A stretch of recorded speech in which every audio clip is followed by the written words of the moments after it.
This is critical thinking in the reproductive system, and here are the questions. Here you have to find the incorrect statement. This is something about vasectomy, and here you have to find the true statement. So let's look at this first one, which asks you to find the incorrect statement, and the statements are: the first one is the tunica vaginalis helps to lubricate the testes. So this is a true statement because the tunica vaginalis is a remnant of the peritoneal cavity, and just like the peritoneal cavity helps to lubricate the organs in the abdomen and pelvis, here the tunica vaginalis does help to lubricate the testes. The second statement, which tells you the correct pathway for sperms, is the seminiferous tubules, then the epididymis, then the vas deferens, from where it goes to the ejaculatory duct and the prostatic urethra. This is also true. And just to show you this,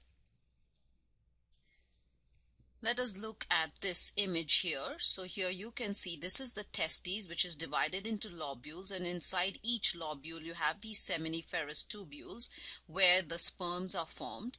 From here they pass through the efferent ductules into the epididymis. So this here is the epididymis, where they are stored and they mature.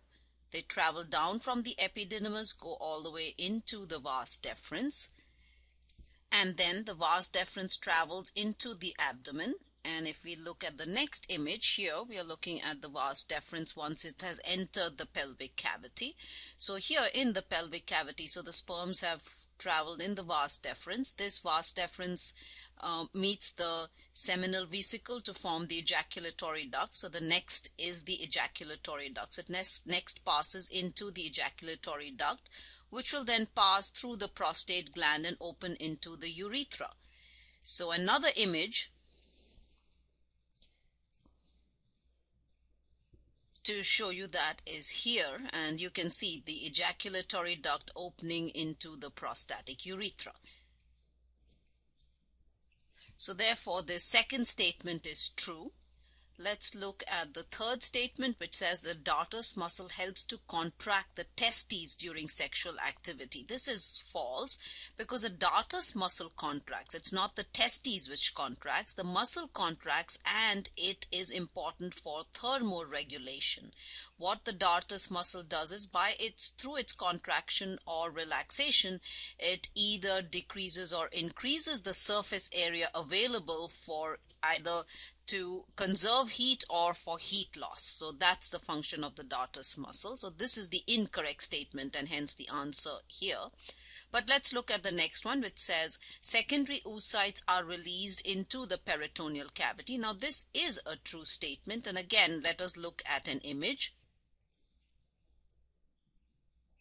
And this image here shows you the female reproductive system. And so here's the ovary, and when there's a bulge on the surface of the ovary, and that which is formed by the secondary oocyte, when it ruptures, it is thrown into the peritoneal cavity. So this area here is the peritoneal cavity. So all of this is the peritoneal cavity.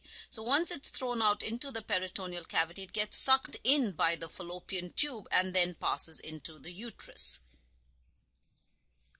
So therefore the last statement is also true, and the incorrect statement is this one, and hence the answer to this question. So let us look at the second question, which says what would be the result of performing a vasectomy. The first statement, which says the volume of seminal fluid would decrease drastically. Now this is not true. This would not be a result of performing a vasectomy, because the volume of seminal fluid, about 90 to 95%, is through the prostate gland and the seminal vesicle. When you perform a vasectomy, all you do is prevent sperms from getting into the seminal fluid. So therefore only about 5 to 10% would be missing, which is formed by sperms. So the volume would not be decreased drastically. The second statement, which says this person would become impotent, this is also not true, because impotency is the inability to either attain or maintain an erection, and which is to do with the nervous system and the blood supply in the penile corpora cavernosa and spongiosum. The vasectomy does not interfere with that at all, so this is also not true. The third statement, which says no sperms or testosterone would be produced, again is not true. Sperms would still be produced. It's just that they are interrupted. So if this is the testes, semen, and the epididymis, and here is the vas deferens, and you ligate it here, sperms still get formed. They are produced. They pass up, and they cannot go further. So what happens is they just die in this area. So they would still be produced. They just cannot go up. Testosterone is a function of the Leydig cells, which are still okay and able to produce testosterone, so this would also not be affected. And let's look at the fourth statement, which says the volume of seminal fluid would not be drastically affected, which is the exact opposite of this. And this is the result.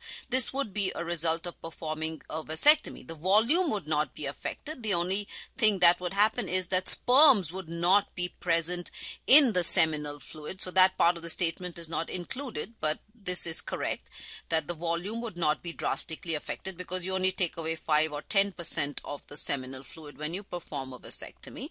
So sperms will not be present in the seminal fluid, and hence fertilization will not be possible.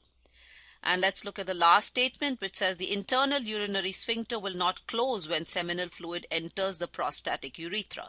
This again is not going to happen as a result of a vasectomy, because when the seminal fluid will still enter the prostatic urethra through the ejaculatory duct, and the internal urinary sphincter will close, because that is a function of the sympathetic nervous system. The moment seminal fluid enters the prostatic urethra, the sympathetic nervous system closes this internal urinary sphincter so that no urine passes out along with the seminal fluid. So this would not happen as a result of vasectomy. So the answer to the question is the fourth statement.